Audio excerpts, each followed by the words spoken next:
There's Ronnie.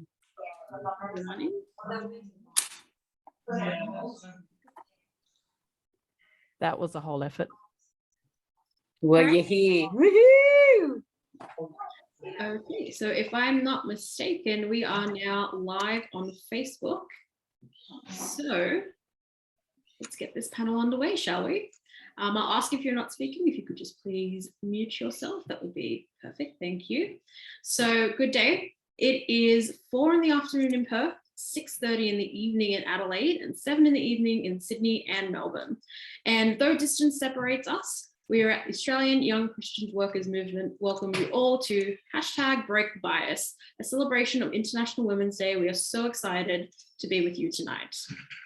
Now, to start our festivities, let us acknowledge the countries we are meeting from. As we enter this sacred space, we acknowledge the traditional custodians of the land on which we all stand. Their footsteps were here long before our shoe prints. Their handprints were here centuries before our building rose.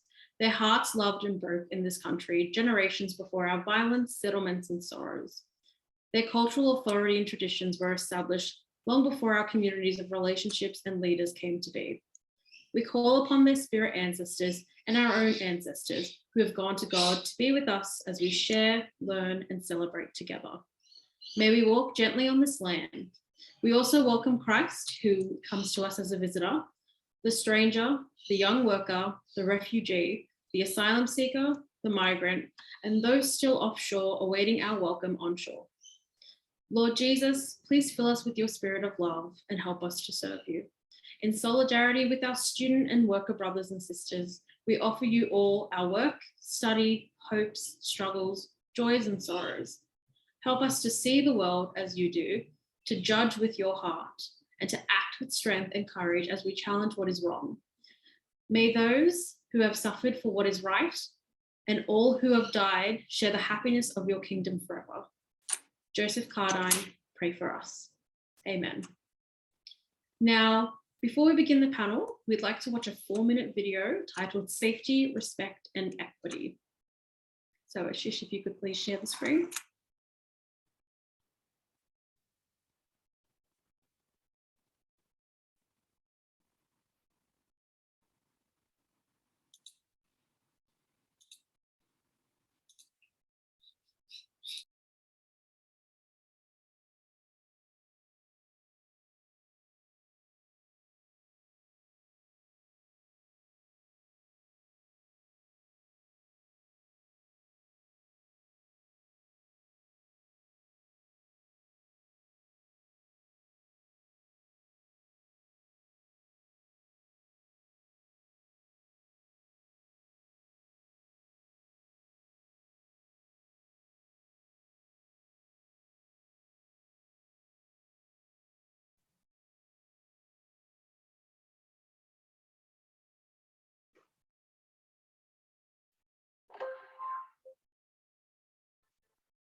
Australia, we need to talk.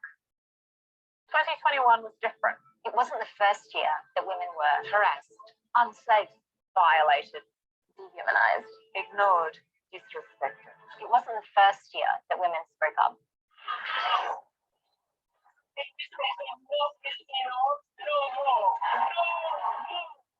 It's not that they don't know what needs to be done, they refuse to do it.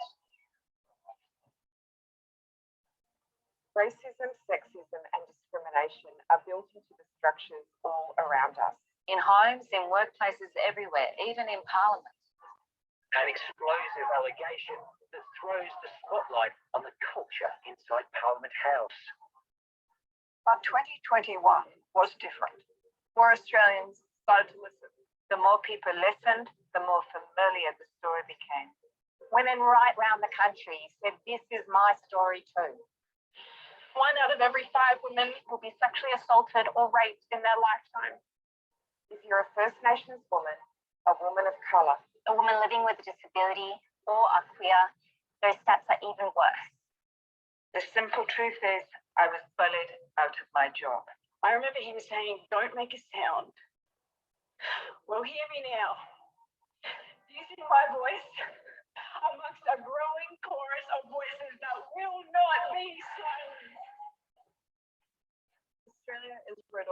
human rights violations, and gender-based violence. And all these stories are connected. The collective voice that roared in 2021 is not going away. We want an end to darkness. I do not want what happened to me to happen to any individual ever again. We are all here today, not because we want to be here, but because we have to be here. I'm not fearless. I'm like most women who report these incidents. We're standing together. We will not be silent.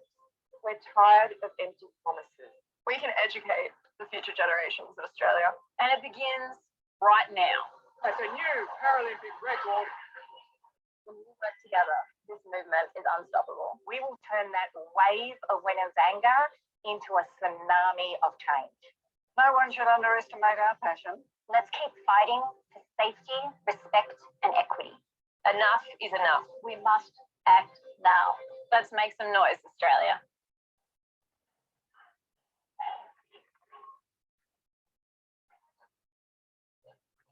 Every woman in Australia deserves access to a safe place to work, safe place to live, fair and equal pay, quality-free early learning and care, and a justice system that works for survivors. Create free and accessible early childhood education and care. Expand paid parental leave. Act on the National Plan for First Nations Women and Girls. Deliver strong, consistent child sexual assault laws. Insist employers step up to prevent sexual harassment and bullying.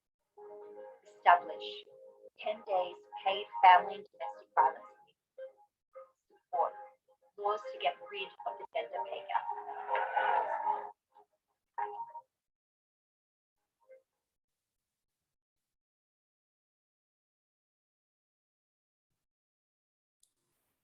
Wow, what a powerful, powerful video, and obviously very topical because it relates directly to gender equality in Australia.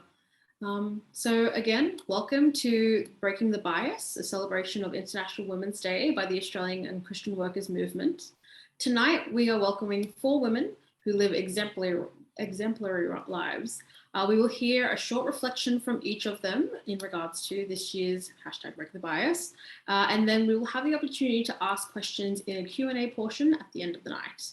Now to start the ball rolling, let us welcome our first panelist. Now our first panelist is Ronnie Lester. I'm going to butcher this, I'm so sorry. Testakos. Now Ronnie is an again, I'm very sorry. Ronnie is an Adnyamathanha woman. She has experience working in youth work, community engagement, mental health, pastoral care, early childhood education, and religious organizations, and works and advocates as someone who has lived experience of end-stage kidney failure since 2004, and her continued kidney journey at present. Ronnie is a published children's author with her first co-authored and illustrated book, Walking to Corroboree. She started Yarramunda as an Indigenous storyteller, cultural educator, writer, and artist. She has a strong will to survive in order to live the best life she can, to be a beacon of hope and inspiration to others as she continues to tell her story of strength, resilience, perseverance, and victories. So please let us welcome Ronnie. Hi, ladies. And if there's any gentlemen out there listening as well, you did a really good job trying to pronounce those names there, Kathy May, but it's, I'll just go by Ronnie Lester. So Tatakis is my almost going to be old married name, getting there, but it's pronounced Tatakis. It's a Greek name. And I'm First Nations from the Adnyamathanha tribe in the Northern Flinders Ranges in South Australia. And yes, my sister girl, Nicole Mugford, shot me a message last week and asked if I could be here as a guest speaker and just speak on the topic of breaking the bias, which is the International Women's Day theme for this year. And I feel like it breaking the bias lines up with our NAIDOC theme this year as well, which is stand up, speak out, show up. And if we don't continue to do those things, then we'll never break those biases and break the cycle of violence that that society continually throws at us. So yeah, I'm here to talk about what I do and Kathy May gave a really good introduction there. So thanks for that, Kathy. And I'm 35 years old. I'm currently living in Port Augusta, South Australia, which is known as the crossroads of South Australia. And I grew up, did my schooling here, lived here most of my life. And it was sort of a good gateway to a good place to grow up, because I was closely connected to my Adnyamatna culture in the Flinders Ranges, having good sporting and educational opportunities being here. Grew up playing sport and really loved basketball, so it kept me active most of the time. But yeah, at the age of 18, I found out that I had end-stage kidney failure, and I had to be pretty much put on dialysis straight away at the age of 18. And luckily for me, my dad was able to donate a kidney when 4 months after. So that was my first kidney. And throughout my time on dialysis and with transplant, I've been able to work and keep hopefully enjoying the things that I love doing, like playing basketball and being there for family, working and being involved in the church scene, church environment. I love connecting with people. So it's allowed me to travel. When you're on dialysis, you don't really get to travel as much, but I think I broke the bias there. And I used to do a type of dialysis called peritoneal dialysis, and I chose that. They asked me to do that option because I was young, I was a bit more fit, and it gave me a bit more freedom to do dialysis at home and travel a bit more, because my specialist and my medical team knew that just what kind of person I am. And I think that's been an important relationship for me along the way, is having that medical relationship. And being really relational with the people that are caring for me. And I often bring that up in the spaces that I work in about Aboriginal and First Nations people are very relational people. So in order to get the best care within the healthcare system, you have to start with the relationships. So I work across 3 areas across the Aboriginal kidney health space, both all at a local, state and national level. My local job is working here in Port Augusta, and that's 1 day a week working for the Port Augusta renal unit that I used to dialyse at, and working closely with the nurses and the team there that used to care for me. And the role is a peer navigator. So it's basically working alongside other dialysis patients and helping them navigate the system, breaking that barrier of communication with patients that are from the land, or patients that it's too overwhelming for them. So having gone through the process and being able to navigate that system myself, and continually navigating that system and speaking up and calling for change, the On Track program that we run at Port Augusta is to get more Aboriginal kidney patients transplanted. And that program sits under the National Indigenous Kidney Transplantation Task Force, which is the newly appointed job that I've been given, but I'll get to that because that's the national role. And I'll just talk about the state role that I do, which is with an advocacy group. And it started off back in 2019 when I was invited to join a group called Action, which stands for Aboriginal Kidney Care Together Improving Outcomes Now. And it was basically made up of 10 members of Aboriginal people who are experiencing kidney disease on dialysis, on transplant, or caring for someone with kidney disease. So we formed this advocacy group, and we was lucky enough that in 2020 we applied for an ideas grant with NHRMC, and we got awarded that grant to continue our Aboriginal kidney research program for the next 5 years. So I have a job with them as a First Nations researcher at the University of Adelaide, one of the chief investigators on the project. And that's just from being in the space. So again, standing up, speaking out and showing up, and speaking into the spaces and breaking those cultural biases of what we can and cannot do. And also realizing that we're not our disease, but we're actually people who are living with a disease that can still contribute and still create change. So that then leads, like all the work that I've done in those areas have led to myself being offered a role with the NIC team. So that's in with the SAMRI building, the Cheese Grater building at Adelaide, known as the South Australia Health and Medical Research Institute. And the program, so NIC sits under them as a program, and I'm employed as the National Community Engagement Coordinator. So we're trying to create a national network of people, of Aboriginal and Torres Strait Islander people affected by kidney disease, to create a national panel where their voices can continue to be heard, continue to advocate for change, because there's no real national space at the moment. So yeah, that's pretty much what I do in those spaces. And in my spare time, if I have any, I work with the local radio station in Adelaide, the Nungawanga radio show, and volunteer my time there. So get to be a presenter there, showcasing Aboriginal and Torres Strait Islander music and news and current affairs from not just locally, but around the nation, and voice some of our projects and events there, like the Kidney Project. And then my little job on the side with that I created for myself with the business as a children's author. So using that to, I did that project to tell Australia's true history, using a bit of our language, and mostly aimed at children and their families, so that they can, you know, create a culture of respect and value for First Nations people. So hopefully that sums up exactly what I do, and thanks for having me. Thank you so much, Ronnie, for your thoughts and presence. I particularly loved when you said that we are not our disease, and how that doesn't have to dictate your lives or limit you. And it's amazing to hear how you've overcome your own health challenges and are so diligently using your experiences to help others in their own journey with kidney failure.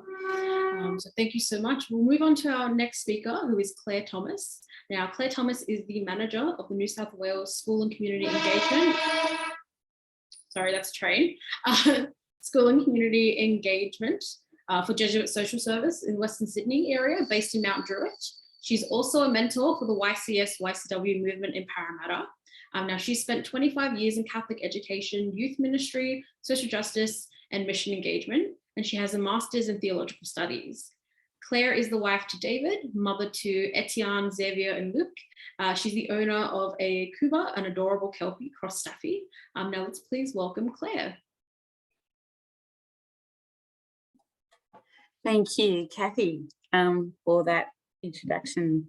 Good evening, and firstly I'd like to pay my respects to the elders of the land I'm zooming in from, Darug Nation, and would also like to pay my respects to Aboriginal women and men who are on the Zoom. And Ronnie, thank you so much for sharing your story, and yeah, just really in awe of, my goodness, the work and your contributions to your sister. Thank you.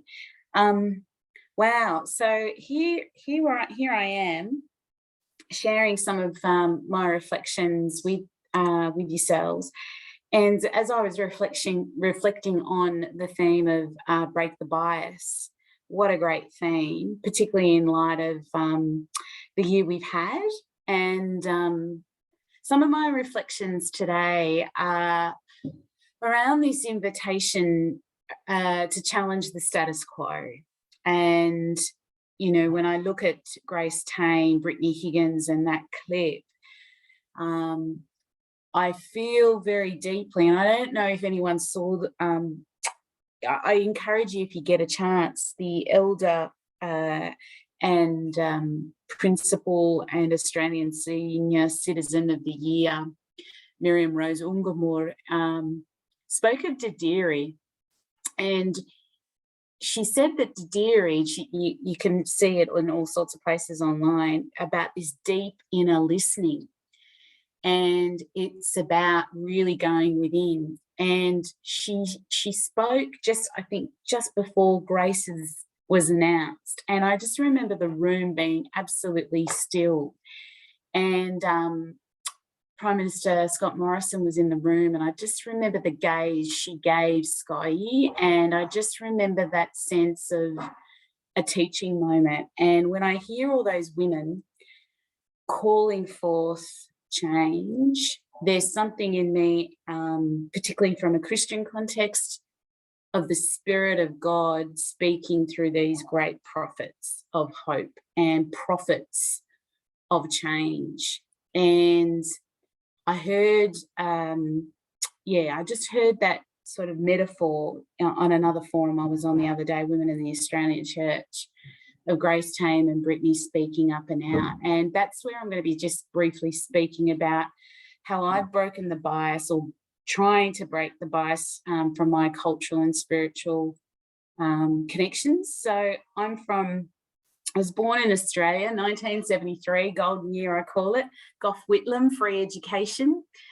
Can't believe that, free education for tertiary students.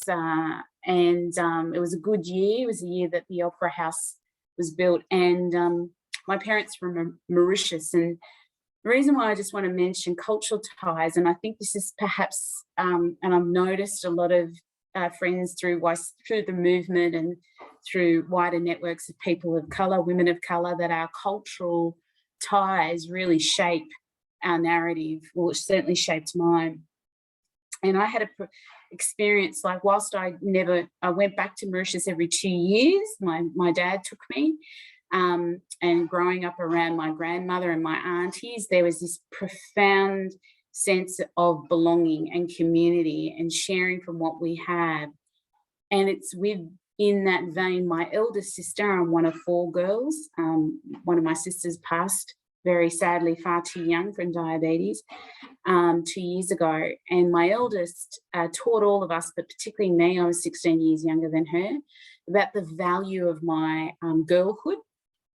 And then years later, womanhood. And this real notion, I grew up, I suppose, in a bit of a bubble of, and I've got it here. She got me this book called Girls Can Do Anything, and I still have it in one of my bookshelves. And she gave it to me, and it was this, I remember growing up thinking, yeah, I can do anything. And with this notion of getting my license, going to university, studying, travel, fine dining, good skincare, really important.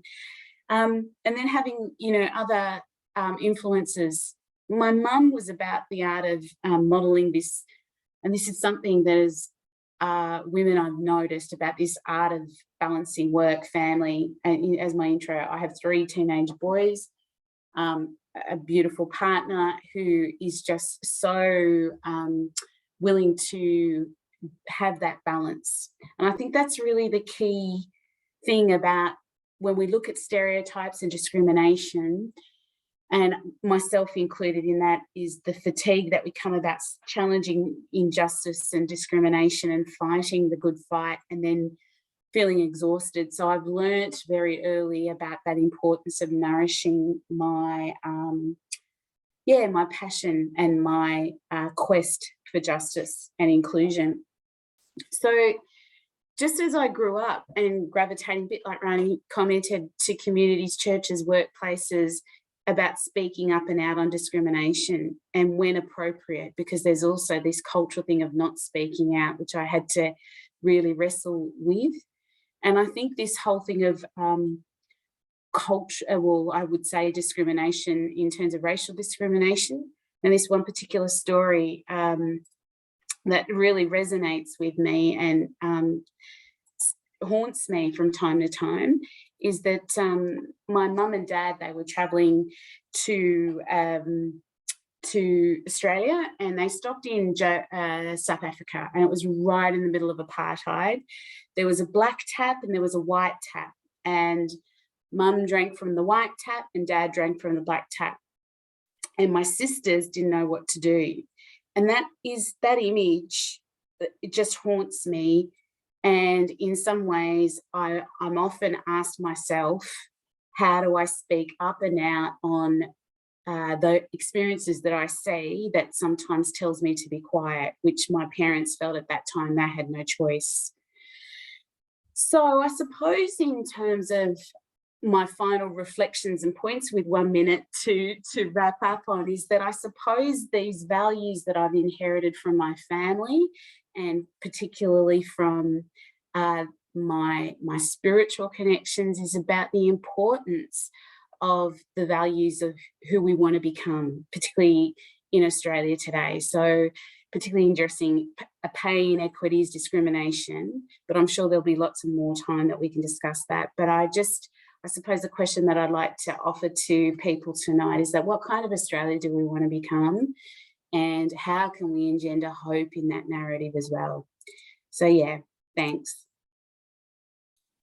Thank you, Claire, for your words. I loved hearing about your cultural ties and the impact that your culture had on your identity as a woman, and how those values and lessons that you learned from a young age, aided you in, as you said, like nourishing your journey. And I do love that you touched on the exhaustion that you can get when it comes to constantly trying to break the bias.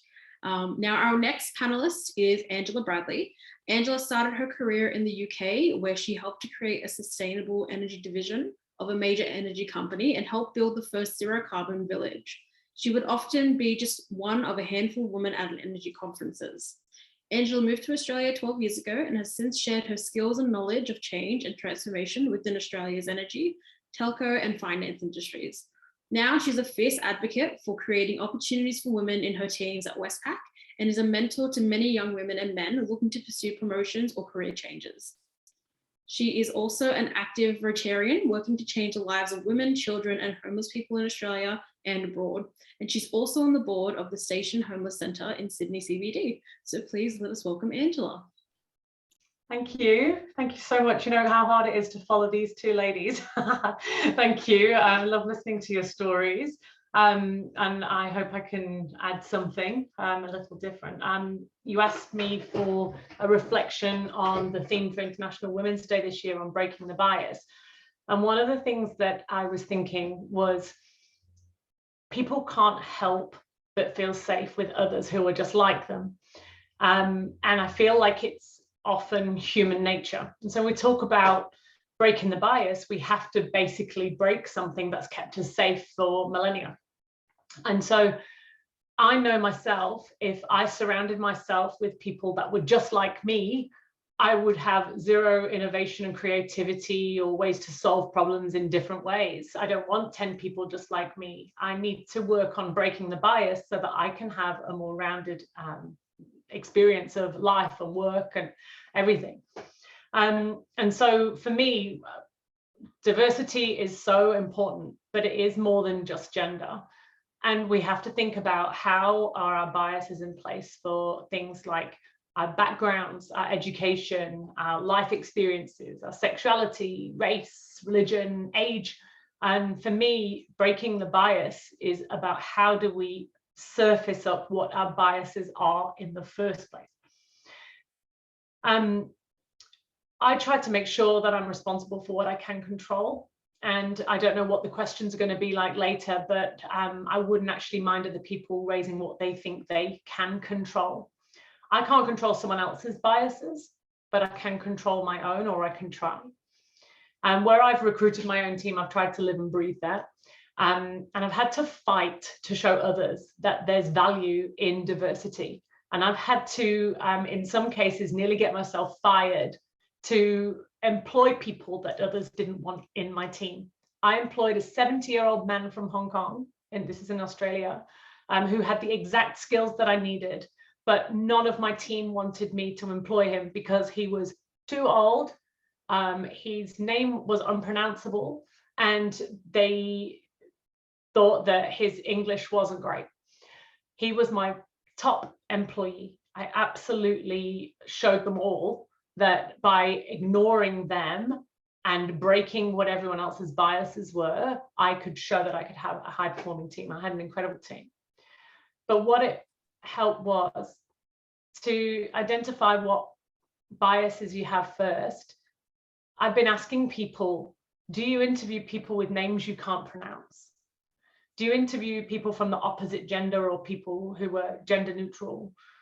Do you interview people with no experience or 40 years experience? And do you interview graduates or people with no qualifications? And do you interview people that have additional needs to your own? I found that to break the bias, I've had to prove that recruiting those high-performing teams and people with a mix of loads of those different areas of diversity has had an incredible result. And that has been one of the ways I've made a bit of a difference. And I think we can all become more inclusive and reap the rewards of all those different points of view by breaking the bias. And I just challenge anyone that has an opportunity to recruit people to think about how they can add a bit of that into their thought processes, so that you might not be able to control what happens up there and out there, but you can control what happens around you and below you. And I put that out to people. If we're going to break the bias, we can all do something ourselves. But that's my reflection on your question and the theme. Thank you. Thank you so much, Angela. That was wonderful. I loved how you touched on that uncomfortability that's required to break the bias, and that diversity is so pivotal to breaking that bias, and how it goes beyond just gender. I love that you said you've had to stretch to the point where you've almost got fired, and how you've taken control of your own bias so fiercely fight for equity in the workplace, across all fronts, not just gender. That was wonderful. Thank you. So the last member of our panel is Achut. Now, Achut is a South Sudanese community engagement worker and a creative writer. She is passionate about creating creative spaces that children and colored people can use to express themselves. She aspires to advocate and contribute to change on issues that impact marginalized communities. And she spends her time by napping a lot, thinking about doing creative things, trying to get healthy, aren't we all, participating in community activities, collecting children's books, and doodling. So please let us welcome Achut. Thank you for a warm welcome, Kathy, and it was just great to hear everyone's, stories and like perspectives on breaking the bias. But before I start, I'd like to acknowledge the traditional owners of the land of which I stand, which is the Wurundjeri people of the Kulin Nation. I pay my respect to the elders, past, present, and emerging, and to any First Nations people here with us today. So I'd like to start, breaking the bias. I think, when Nicole reached out to me to like share my experience as a young woman of refugee background. So I was born and raised in Sudan for like the first 14 years of my life. So for me, like, I think I identify as Sudanese, South Sudanese, because since I was born, like, Sudanese is what everyone called themselves, regardless whether they were from the north, south, west, or east.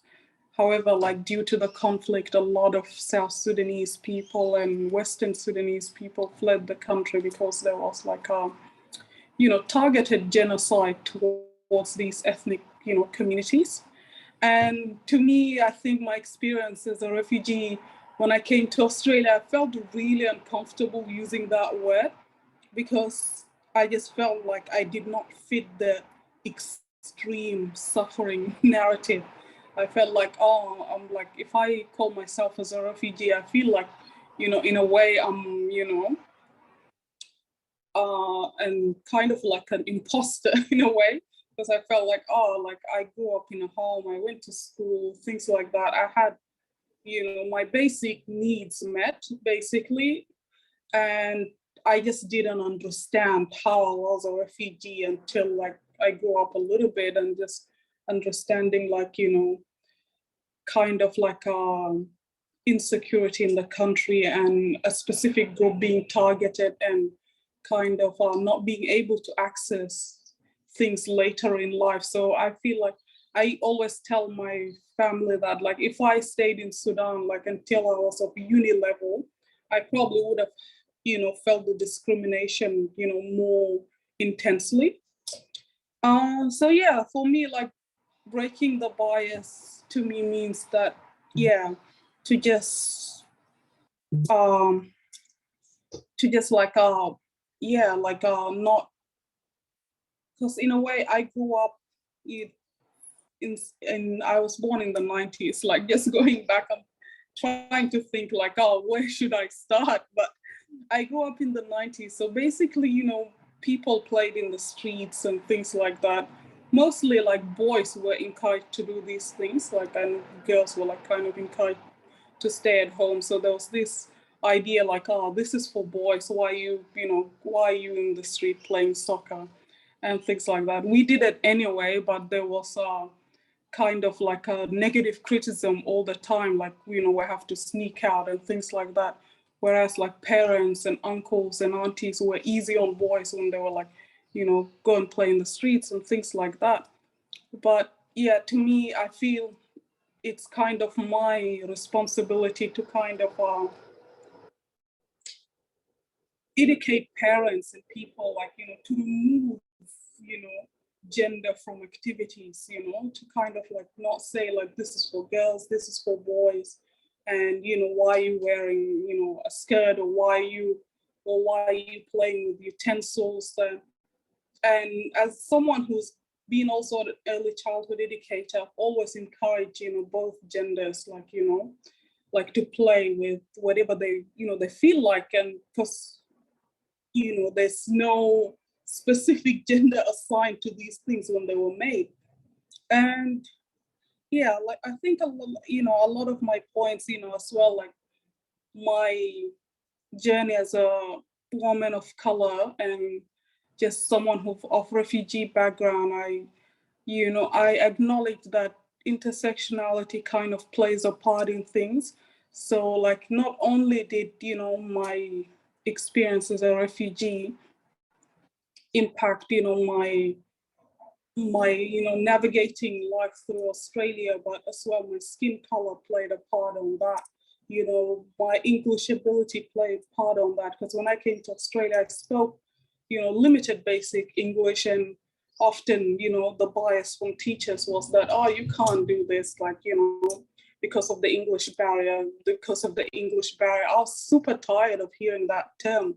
You know, I was actually told not to go to uni, and a lot of people, you know, similar to me were also told that they could not do uni, and they would be better off like doing like other things, like, you know, certificates and all these, which they're all fine, but if it's not your desired if it's not your intention of what you want to do in life, then you shouldn't be limited to what you can and cannot do just because, you know, English is not your first language. And you know, I second like a lot of South Sudanese people and other people who from non-English speaking background, and as well like Nyadol Nguyen, who's a, you know, very renowned South Sudanese lawyer, who says, you know, English is not a sign of intelligence at all. And at school, I felt like it was being used as that. I'm like, what? I'm smarter than half of these people. So, you know, so I don't get it. Like, you know, why are you always bringing English into this? So, yeah, I think, yeah, that's basically me. And for me, I aspire like to advocate and just empower marginalized young girls and women, like to do, you know, things that they want to do, and to be like, to have opinions and to express themselves. Because these are things like when I grew up, like women were not encouraged to express themselves. If you feel strongly about something and say like, oh, you're too opinionated, or, you know, I don't even know what that means, but I would just say, like, for example, if somebody says, oh, I really like the color red or something like that, you're not going to debate them or get angry on why they like that color. However, like whenever a woman expresses her view on something, and I've experienced that with men I have dated from my own culture, and where they would get quite upset because, you know, I feel strongly about something and I've thought about this. I'll be like, I've actually thought about this thoroughly for so many years and everything. And, you know, that's how I feel. So we need to encourage women to have their own opinion and express themselves without being silenced. And that's my way of breaking the bias. Thank you. Alrighty, it should. Thank you so much for that. It was really interesting to hear the weight the word refugee has and the different ways being a refugee can look like, the different forms that it can take. I love to hear how you're removing gender from activities, regardless of who those activities were targeted towards by society or in society, and that you were fighting against the bias to get the education that you desired despite having a non-English speaking background. I would like to open the floor to the panelists. So if anybody has a question for another panelist before we then go into the broader Q&A, please do so.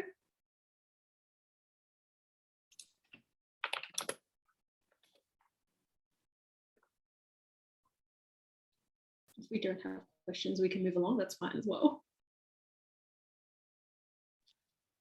Might ask, my question is for Angela and the work that she does, like on Westpac, is that, and just, like, can you tell us a little bit more? Is that like, through like an organization, for example? Is it through, I know Brotherhood of St. Lawrence, they have like partners who do, like from Westpac and NAP and things like that, who do like the Given the Chance program.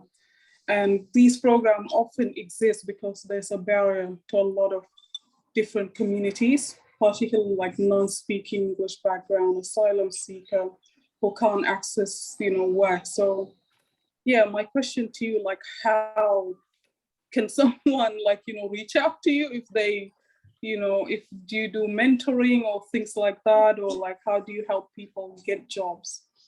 Okay, well, there's a couple of ways. So me personally, I have for years have had a completely open door, even virtually on LinkedIn, and I have mentored and coached so many people. I've looked after a woman who came over with her partner, Chika, her name was. She came over with her partner, and then he kind of left her with no visa, and she was nearly homeless. And I mentored her and coached her to get sponsorship, a job, go to university. And I did that myself as me. And I do those sorts of things to help people individually. So I nearly always say yes. I'm just like Claire, I can't say no. I have no way to say no. And so if people reach out to me on LinkedIn and they go, can I have a chat with you? I'll always say yes. And I always try to make it action-based so that if we go, what is it you're trying to do? I try and help them with it, or I put them in touch with someone that I know, or I connect them in a way to some assistance or help, or I help them fill out funding, or I redo their resume. And I can't help myself. I do it all the time. From a work perspective, from a Westpac perspective, there are tons and tons and tons and tons of programs that they have. And I myself am a recipient of one of them. I joined their program, the Equilibrium program, where they take women leaders from other industries and bring them into banking. And the idea is to cross-pollinate. And so I'm a recipient of one of those gender equity programs that they had in place. So later on, you were going to ask about what I think of quotas. Well, I think they're great because I got a job.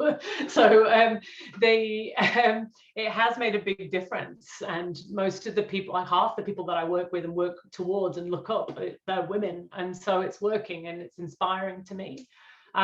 For other areas, there's veterans programs, there's people that have neurodiverse backgrounds, different levels of the autistic spectrum. There's so many programs within Westpac to try to help people from lots of different backgrounds, cultures, languages, experiences work in the bank, and it really adds a level of I'm trying to work out what the right word is. It's just interesting working there. You're not talking to 10 people that are just like you. Everyone has a different opinion, a different background, and it's an inspiring place to work. And so if you want me to look at the programs that we have and try and help people that you're working with to get an application into there, I help with that too.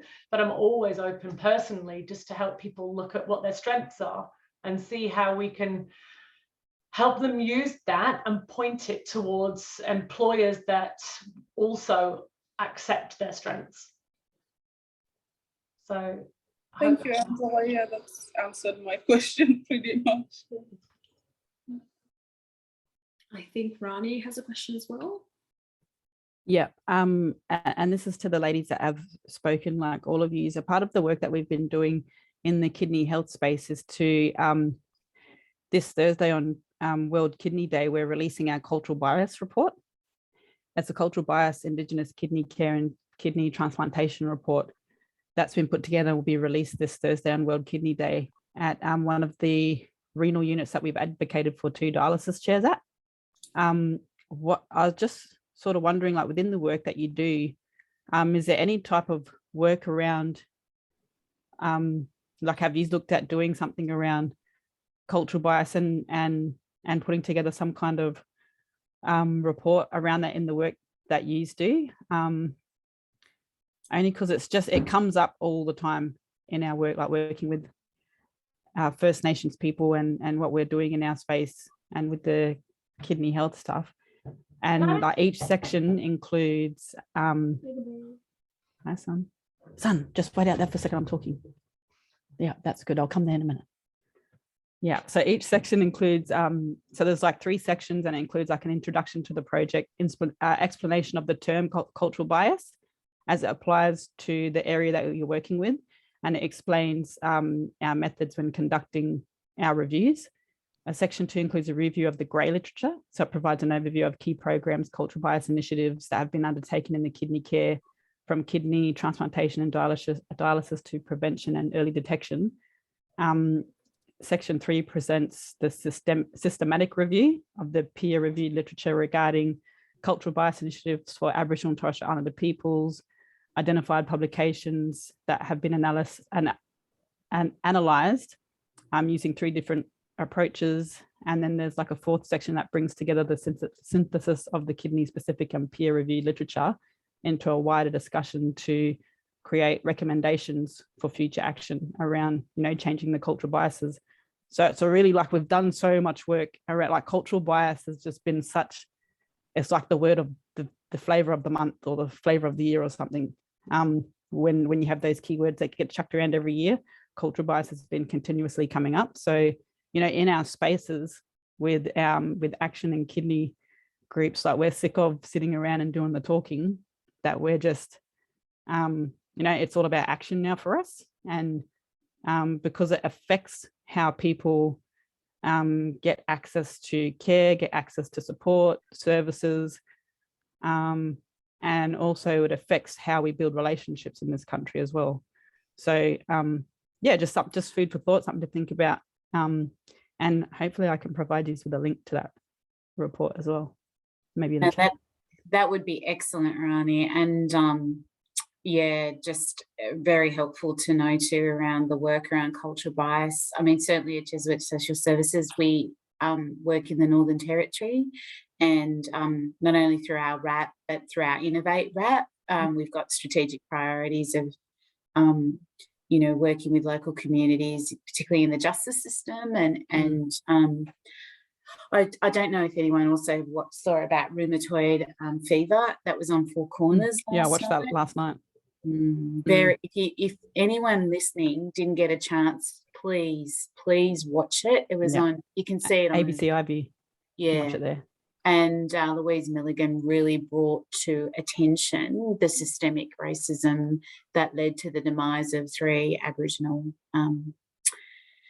women, young women, very young women. And it's it's confronting, but it also encourages Australians to act and to speak up and out. And there's an inquest, and it's the husband of one of the women has taken it to the Human Rights Commission. So I think in the spaces that we're on here listening, Ange, in your context, and particularly in the corporate and community and our church spaces, that there's such, and even if we look at the Cardine method of See Judge Act, there's such a momentum for us collectively to keep on in solidarity, talking with one another, and gently, not gently, but pushing back, not just on a day like today, but in the everyday, particularly when it comes to our First Nations communities and health. So, Ronnie, thank you for that. But certainly I'd love to connect with you down the track on that.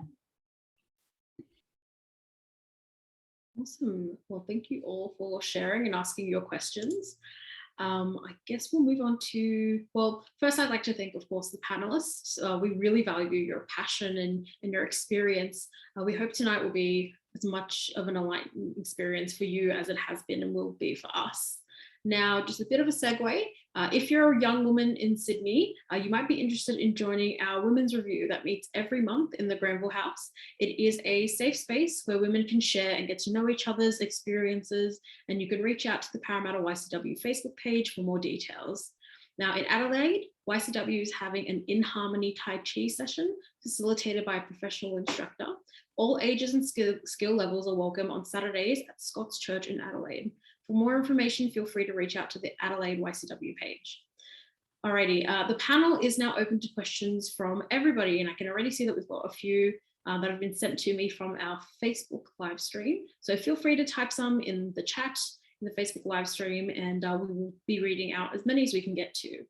So I've also just been putting in the chat the name of that, that series, or the episode from Four Corners, the Rheumatic Fever, Four Corners, and you can watch it on ABC. So that's in the chat as well if anybody wants to copy that into their notes so they can read it at another time.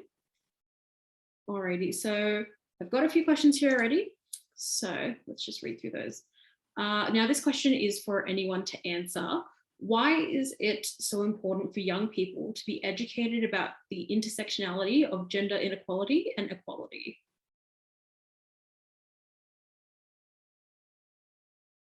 And that's open to any of our panelists if you'd like to answer that. Can you repeat the question? Of course, yes. Why is it so important for young people to be educated about the intersectionality of gender inequality and equality?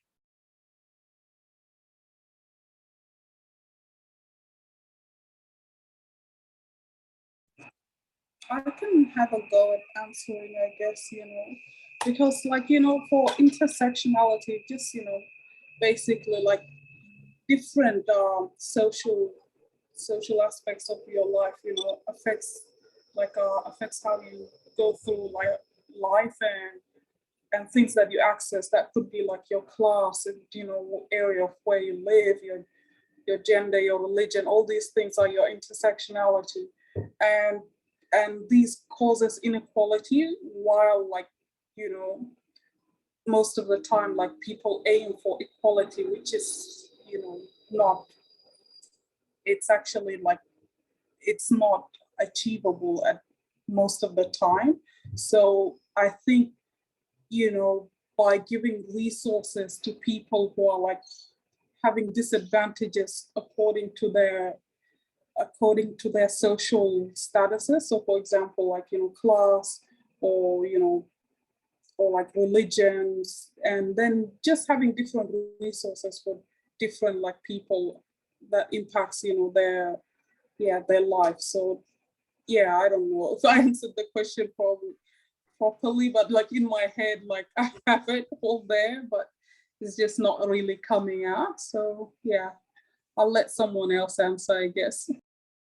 I'm hoping I understand the question properly, but what I think a good answer would be is that I think equality isn't the right word. Equality means you give everybody the same opportunity, but we need equity. And I think that's what we need to think about, is that you might need to give, there's this awesome picture of all these people trying to look over a fence, right? And you give everybody the same meter high stool so they can look over the fence. But what if you're 3 foot tall? You're still not going to get to see over. And so we need to think, well, what do people need? How do we provide equity? And how do we give people what they need so that they all have the same opportunity? And it might mean that you have to give someone more, and it might mean that someone gets less, but everyone gets the same opportunity. I think we need to start assessing that, and we need to stop thinking about making everything equal for men and women, that we're starting from different spots. People of different backgrounds and cultures are starting from different spots. They might need more. And so I think we need to think equity, not equality. And that would be what I would suggest. And I've also seen sometimes which is, equity is the goal, but also the next step is also, social justice, removing the core barrier, this core systemic issue. So for example, giving different people levels of to see something, how about removing the fence at all, so everyone can see, So I don't know, I guess that's goes to issues when it comes to housing or accessing, health services and things like that. It's just like dissecting the root problem, which is often like, you know, political systems, I guess. 100%. And I think while we're waiting to break those down, we can do so much more now. And I'm with you. If we could just pull the fences down, it's easy. Attack the root cause. That's my job at work. Get rid of the root cause, and you don't have the problem in the future. But sometimes that's so hard. I guess, yeah, give people what they need, you know, give people the tools they need to navigate life easily. I agree. I mean, part of the work that I do at Jesuit Social Services is about building a just society, and we often talk about the systemic causes of injustice, you know, and talking about on all platforms of the multifaceted, and this is why I think intersectionality is so crucial, not just on gender equity, but on a range of issues like gender injustice and ecological justice, like, you know, just noticing about how many, I suppose, the ways that we do cross over, because young people, particularly as they develop and grow, it's so crucial to see the complexity and the nuances of change and bringing about social justice, that yes, it's great to have the cake stall or the campaign, but then as they grow, and this is what I was so incredibly privileged to have, these giants of social change agents that I watched growing up, who taught me how to do the letter writing, go visit your member of parliament, go to where you can in solidarity, particularly to support, you know, a young person who wants to speak up and out, like all those strategies that, you know, really good campaigning, community organising enables change to happen. So I think the more that, and we were just discussing while we're waiting on the panel, like young people particularly have got so much that they're facing at this time, that it's really helpful where we can just to mentor, guide, discuss, learn from them about the ways in which we can bring about that paradigm shift, that change that we need to have for health, for pay, for equity, the work. So yeah, don't know if that helps that person who asked that question. Perfect. Thank you for all of your responses. We'll be moving on to the next question now, which is, so this question is actually from Marilyn, who is the national president for Australian YCW. So she's actually just in the other room. But her question is, what advice would you give to young people who are trying to break the bias and start conversations about gender inequality with their families and friends and in the workplaces?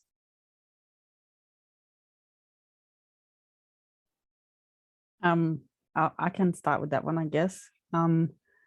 Just, you know, being a young, you know, coming now into the more adult section of my life, but still being classed as a young person in my circles and community and families. It's, for me, it was taking opportunities and taking a risk and connecting myself, whether it be through volunteering or and whether that's in person or whether that's a group that you connect with on social media. But it's about finding people that you connect with and that can inspire you, encourage you, empower you, give you tools, give you food for thought, give you strength and confidence to have those conversations. And you know, sometimes, and especially with our families, they can be really hard conversations, especially you know, from a cultural perspective, like coming from a real heavily cultural background with traditions, and especially like when we're living in a society like today where everything is really multicultural, There's a lot of opportunities. The world is forever changing, where, you know, humans are very adaptive. So that's, you know, that's how we've survived. We've been able to adapt to different situations. So as a young person, our survival depends on our ability to adapt and to adjust to the ongoing changes that happen in society. And it can be scary too as a young person, especially if you don't have that support around you. So, you know, advice from me would be really to find some key people that are mature, that you feel safe with. Like, I call this my safe space. I went through a breakup recently last year, and I felt really like, and this was just after like I'd had a second transplant, and I was married for 7 years, and then 2 months after my transplant, my husband left me. So I was in this void space where I felt a bit like my joy had been stolen and my ground was shaky. And my first thought was like, I don't want to lose myself in this process. I need to find my safe people. And my safe people were some really, really good friends of mine through the church. And connect yourself with a good church community, a good faith community, because I feel like church spaces create platforms and safe spaces where you can talk about this stuff and learn how to have the courage to talk about this stuff. And then be able to go home and talk about that stuff with your families as well. Sometimes the church space isn't a safe space as well. So finding those alternative spaces where you feel safe can also be really helpful. And yeah, it's hard navigating life when you're a young person and you don't have the support networks around you. So, you know, really, it's about really finding those safe support networks that can hold you up in the tough times and keep you strong and keep you on the path in the good times as well. I agree. I would just, you've said it, Ronnie, like I would also add, you know, to speak up and out takes courage, and courage is really that French word for us. Courage means of the heart, cœur, and you know, you really so crucial. And we often say this to particularly YCS groups, to really look after themselves and to that whole thing of your well-being and finding, and intuitively too, connecting in with those friends, mentors, older people, sisters, siblings, or, you know, brothers that really are your people who've got your back, who really will make sure too. And at times where, you know, just like we do with any kind of injury, if we're unwell, go to the GP, you know, or, you know, counsellor, in terms of having a really good attentiveness to the village that raises young people, rather than alone in a bedroom, you know, on a device, separate from that. It's really important that we connect. And I think places like YCS, YCW, some places of church is not that great for young people, as we've, you know, as sometimes we hear that they're not as welcoming. So it's really good to find the right community. Yeah. Ange, I didn't know if you were going to say something. I saw you unmuting then. Didn't. Oh, yeah, I was going to say something similar about finding the people who you know are going to support you. My angle was a bit different to that. There's the community groups that you can find the support in, but equally you can do quite a lot of your own research to find which kinds of businesses will have support of young people or different backgrounds, gender, whatever it happens to be that you identify as. Find the organizations that you know support that and go and apply to work for those. And so there's so much work that you can do in research to find the organizations that would support you. There's your community groups that you know will support you. There's your friends and family that will support you. I think if you look out there, there's a lot of different places to go that will support you, even if your family don't. And you know what, I was a bit of a rebel, but I was lucky because it was weirdly, my mum didn't want me to do some of the things that I wanted to do. My dad was the one putting a welding tool in my hand and the saws and helping me fix the car. My mum was the one telling me not to do it because it's not what girls do. And so I had a really interesting thing. I knew I wouldn't go and ask mum because I wouldn't get supported, but I'd go and ask dad. And there'd always be someone that you can find that they'll fight your corner and they'll champion you and they'll rah-rah you when everyone else is telling you can't do it. So I would say surround yourself with those supportive groups, research the organizations that you know you will be welcome in and go and work for them. And I think we can do that. We can get it from all angles. We can get our support from lots of different places.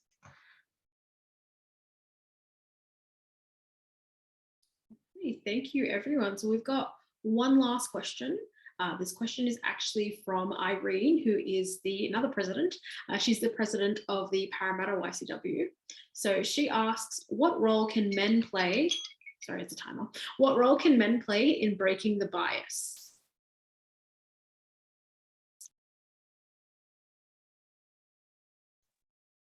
I'll have a go. For me, I feel like men get bashed a little bit, but I have had most of my opportunities from men.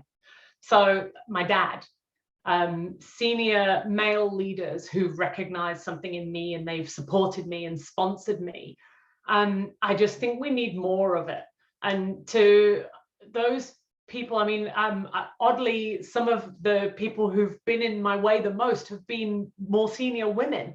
And they may be threatened, they want to be the only one as the senior woman, they don't want someone to come and take their job. I don't know what it is, but I've actually had more support from men in my whole career. I've been in male dominated industries. I wouldn't have had opportunities if it wasn't for a guy that said it.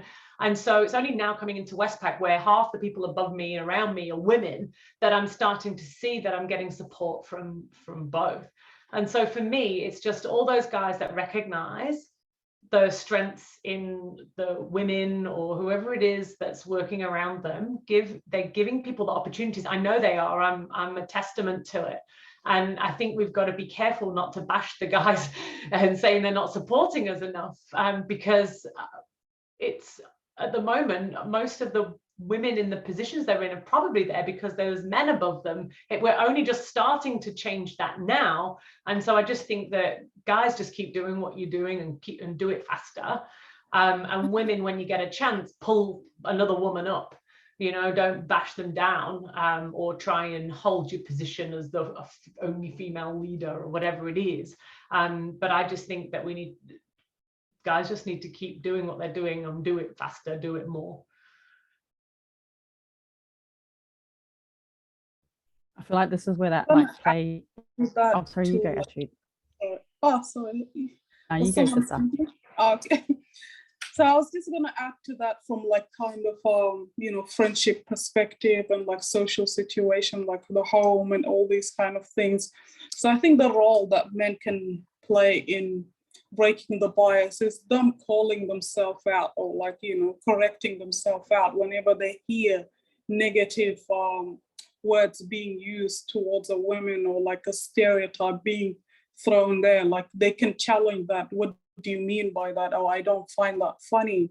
And I've been in situations where like I did, overhear like, a group of men saying like, oh, like one, I think I was like in my home actually, and there was a relative talking about how like the only thing he can credit women for is giving birth. And all of them just laughed, and nobody actually corrected him on that.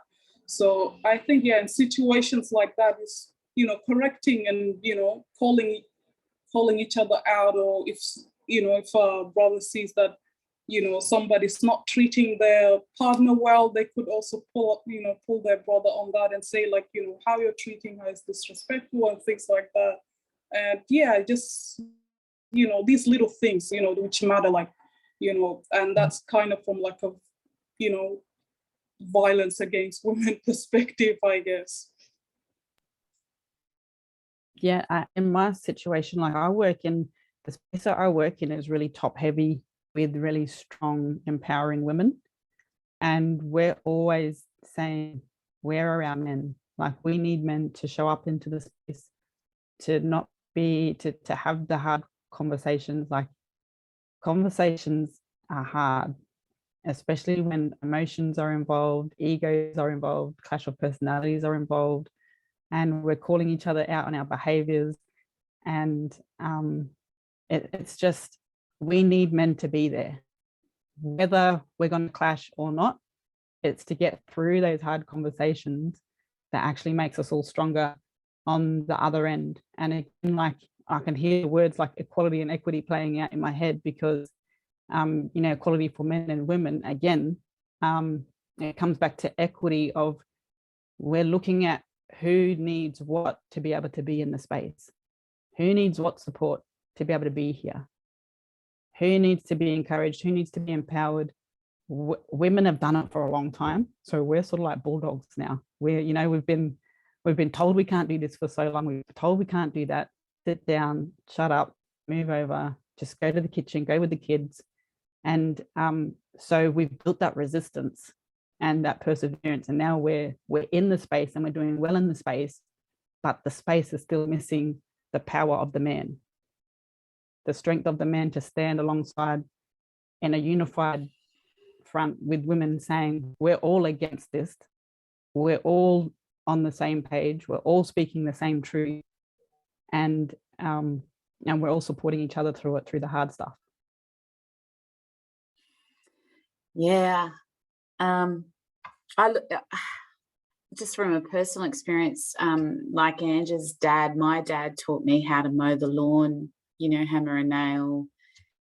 And he came from a family of women. There were, you know, he lived with 5 women, and I'm now the reverse. I'm married with 3 boys, teenage boys, and I find the hardest conversations is to have with my sons, because the narrative at the moment amongst in their age group is this man hating. So they're hearing in their socials and what, you know, we hate men because men do this to women. And so here they have, and my youngest son is still, he's just on that cusp of, you know, teenage years where that inch of innocence is still there, that he sees me and he asks me the questions around, you know, what's all this about? So the dinner table at our place can go for a long time, because thankfully my husband has those values that he's just against the stereotypes. Values are very much like my dad. So it's having that collective conversation around, well, what does it mean human? What does it mean to be human? And how do we then do this together? And how can this be redemptive? Like, how can we free each other? Because, man, we haven't even talked about, you know, men, young men, and all of the issues that are upon them in terms of violence and stereotypes and the work and the, you know, and not having their dads around, etc. So, and there's such a broad range, but I think I think it's a Joe Jackson song, like, if there's a war between the sexes, there'll be no people left. Like, so we've really got to, there's a great opportunity to say, you know, how do we support one another in becoming human and just and loving to bring about those values that we've talked about today. But I suppose it all begins around the dinner table and the conversations. And conversations, I remember Chantal Ogilvie-Ellis once said, you know, she heard that conversations is about conversion, it's about the changing. In conversation is conversion, like, how do we change and transform, you know, our thinking, my way of looking at you, etc., through conversations, and that vulnerability, the intimacy, and the power that has. Yeah. But yeah, anyone's welcome to come. The dog's a girl, thank God. That's all I can say.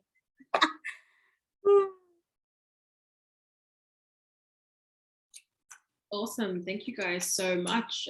So many insightful things there. I think we'll definitely, you know, education is key. And if we want equity and equality, we have to get men equally involved in the conversation and in the education around gender equity issues. And I love the way that you all, you know, describe that. Well, this brings our panel to an end. So thank you, Ronnie, Claire, Angela, and Achut. And thanks to everyone who's made this evening possible. Now, we're not done just yet. And if you're following our panel from the YCW houses in Melbourne or Sydney or Adelaide, you will be led now into a small discussion from wherever you are joining us. And we hope that you continue to move the conversation forward, breaking the bias. Now, I will ask our panelists just to stick on for a little bit longer once we go off of live streaming. But on behalf of the Australian Young Christian Movement, this has been Kathy Mason-Aya, Youth Engagement Officer for the Parramatta Young Christian Workers. We appreciate your time and we hope to see you breaking the biases in your own way. Thank you so much for joining us. Thank you for having us. That's great. Yep, screenshot. Yes, so we'll be taking a photo actually. And okay, so now we're off live stream. Yes, so it's the break the bias symbol. Joe, you can turn your, yes, there you are. Oh, wait, who has to, I'm assuming Achut is screenshotting, although I think I can do it on the slide. Oh, I'm not. Oh, sorry, not Achut, I meant Ashish. Ashish will be screenshotting. Yeah. Are we doing it now? Yes. I know. So we're going to Calm take down. How do you do it? There we go. Good? Oh, he's got it. Alrighty, thank you guys so much for joining and being a part of our panel. You guys had such amazing and insightful things to say, and I know that the young men and women and others who were listening to this are really going to appreciate your words of wisdom, your experiences, and just everything that you had to say. So thank you. It was very enlightening. Thank you for emceeing, Kathy. My gosh, well done. Thank you. Well, I get my public speaking skills from your husband, so. He was her teacher. Oh. Yes, he was my debating coach in high school, which was a fun thing that we figured out when I first met Claire.